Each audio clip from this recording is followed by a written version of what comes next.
friends, my name is Katie. I learned English all the way to the C2 level and became an English teacher completely on my own. Now I want to share that with you so that you can do the same. Look, reaching C2 means mastering all part of the English language, having a core understanding of English language, pronunciation, vocabulary, grammar, speaking, listening, reading, and writing. In this video, I'll share exactly how I mastered each skill, how you can master them, and share with you the best resources to build each of these skills. So let's get straight into it. I started learning English for real when I was 17. I mean, like most people, I had studied it in school before, but honestly, back then it was just another boring subject, something I memorized for exams and quickly forget. But at 17, I genuinely wanted to learn English and be able to communicate in English. So I tried to find a way and found a video course called English for You.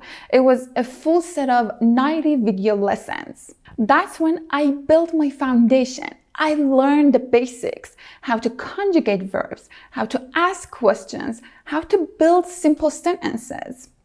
They gave me the core understanding I needed to grow. Now, if you want to build the same foundation, which is really important, I highly recommend starting with one of these two courses.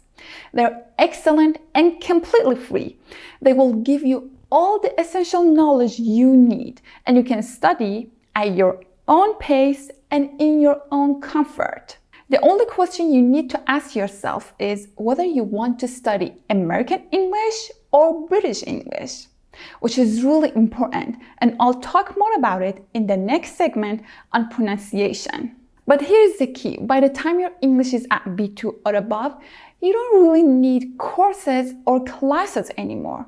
At that point, you'll improve faster by focusing on your skills, like listening, speaking, reading, and writing. Like by the time I finished that course, those 90 video lessons, I was probably around B1, moving toward B2.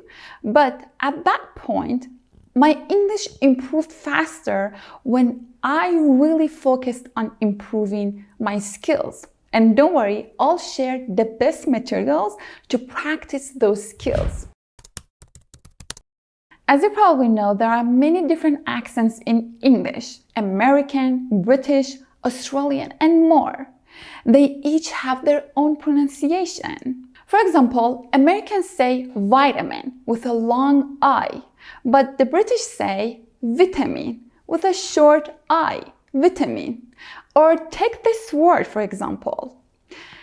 In the US, it's schedule, but in the UK, it's schedule.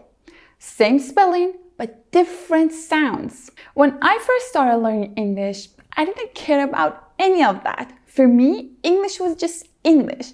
I wasn't worried about whether it sounded American or British. I just wanted to speak and understand English. But as I went further, I realized something important. If you want to sound natural and learn faster and reach that advanced level, you need to pick one variety and stick with it. So that's what I did. I made the decision to learn American English, and that choice made my learning much more focused. One of the biggest resources that helped me was a YouTube channel called Rachel's English. It's amazing.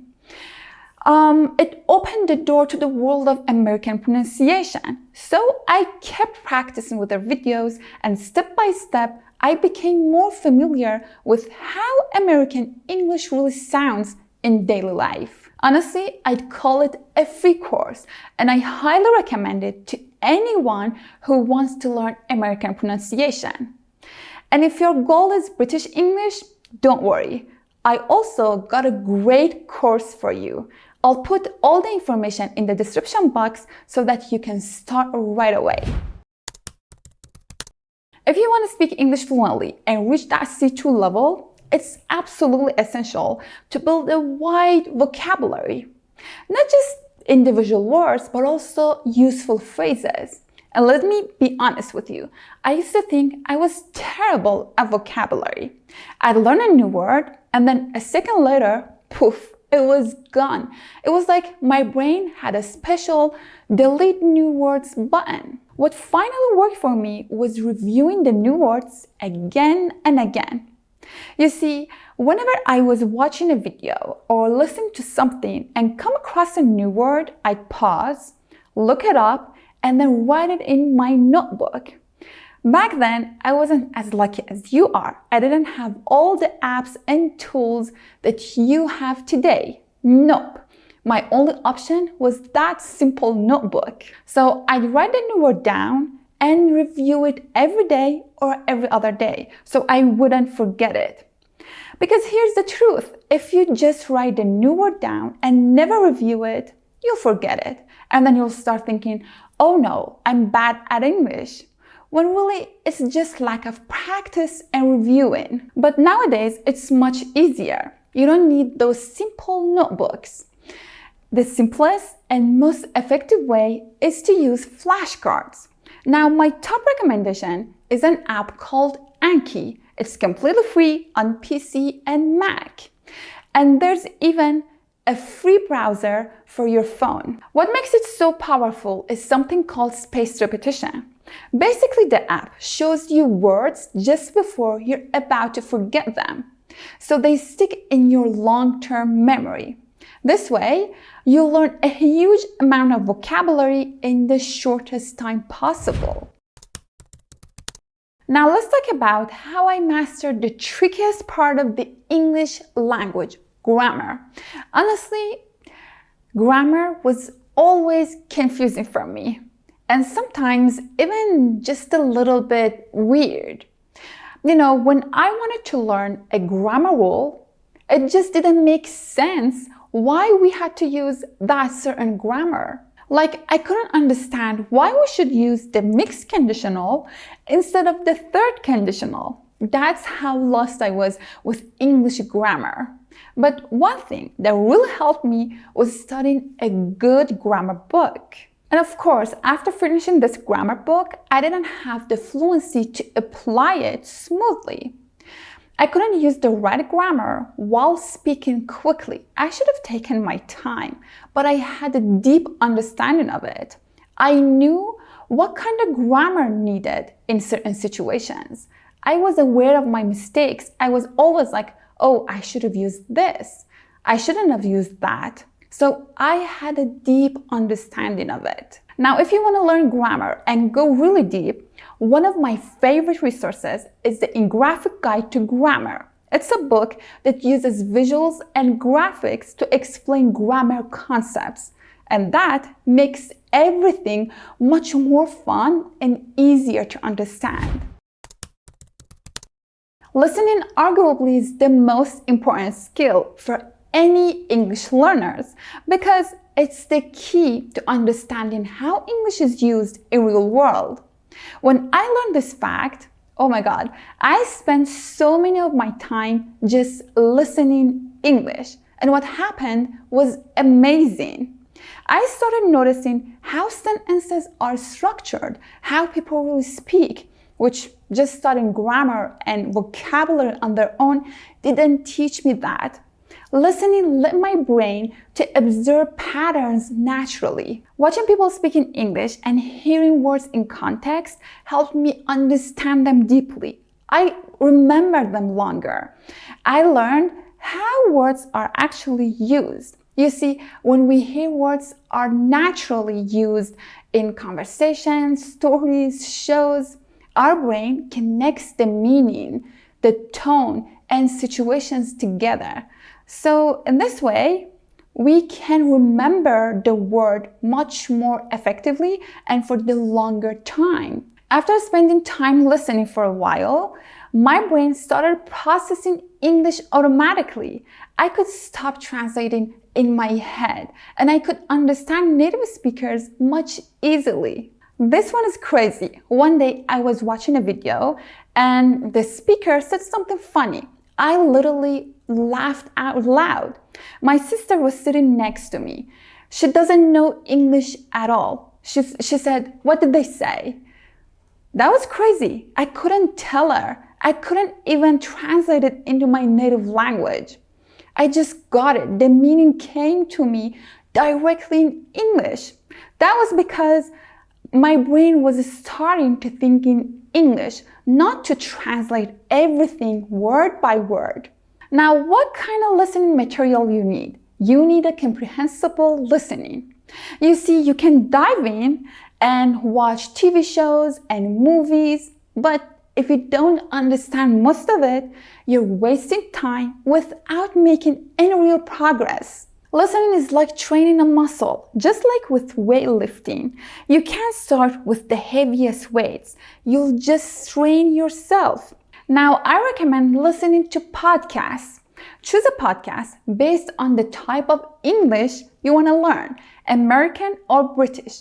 Let's first start with the American English. If you're at an intermediate level, I recommend checking out American English podcasts. It's so useful. It's packed with useful topics, everyday slangs, expressions. It's so great to check it out. Another fun option is The Past and the Curious. It's so entertaining. And if you're already at C2 level, you can start with the Radiolab. It's so great. It'll push your listening ability so close to a native speaker while giving you a deep understanding of American culture. Now, likewise, for British English, you can check out these podcasts. All the information is linked in the description box. But make sure to use it effectively. So whenever you hear a word or a phrase that you don't know, look it up. Start by using English to English dictionary. There are plenty of great ones out there, like Cambridge, Oxford, Merriam-Webster. My favorite one is Cambridge Dictionary because it explains everything in clear and easy way, and it provides some examples for better understanding. As you probably know, I became fluent in English without ever living in an English-speaking country and without having anyone to speak English with. What I did have, though, was a burning desire to speak English fluently. So that desire pushed me to find a way to make it work for me. Now, looking back, there were 3 main methods that made a big difference for me. First, the shadowing technique. So basically, you listen to someone, to a native speaker. It's really important to be a native speaker. And then you repeat what you hear. Well, there are many varieties of shadowing. And I tried them all, but the one that really transferred my fluency was something I call shadowing and juggling. So you listen to a chunk from a speaker, but instead of just repeating it, you instantly change the subject as if you're talking about someone else. For example, the speaker says, I told my father. You say, he told his father. Actually, I have an entire video on shadowing. I explain everything step by step, how I did it and how you can do it. So check that out next. And the second one is asking myself questions and answering them. This one is incredibly powerful. So I would take some questions from IELTS speaking test. For example, what do you do for weekends? And then answer them out loud as if someone had just asked me. The key was answering them immediately without overthinking. This one built my ability to think and respond in English just like I was in a real conversation. And also, it helped me to expand my active vocabulary.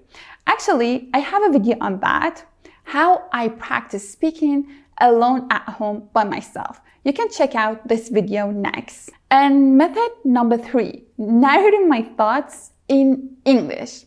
I started narrating everything I was doing, thinking, or feeling in English. For example, I was like, I'm happy because I'm gonna see my friend. Oh, what should I wear? Maybe jeans and a white top. Oh, there's a cloud. What if it rains? So as you can see, you don't need to live abroad or have a language partner to reach fluency. You just need consistent and intentional practice. And this is what these 3 methods actually did for me. So get into reading habit. For me, I've always loved to read in bed. It's such a relaxing way to end the day. So one day I thought, why not try reading English? And this one was a game changer. There were so many resources in English. I found my resources, so I got addicted to it. When it comes to choosing a book, I can't give you a single recommendation because, you have to read what genuinely interests you. It could be fiction, psychology, or self-help book, or any other topic that excites you. Now, if you don't understand a full-length novel, don't worry. I recommend starting with children's book or simple stories. You can check out this website. They are easier to understand, and as you read more, your vocabulary and comprehension will improve naturally. Like other skills, learning to write is extremely important for both students and professionals. And luckily, AI has made it so easy to improve your writing. Back then, when I wanted to improve my writing, I started journaling. So I'd write my to-do list in English, my thoughts in English, all on paper. But right now, you have ChatGPT. So simply open ChatGPT, write and ask it to correct any mistake and improve your style. So that's it for today's video. I hope you like it. If you enjoyed it, give it a thumbs up. I'll see you in my next video. Bye-bye.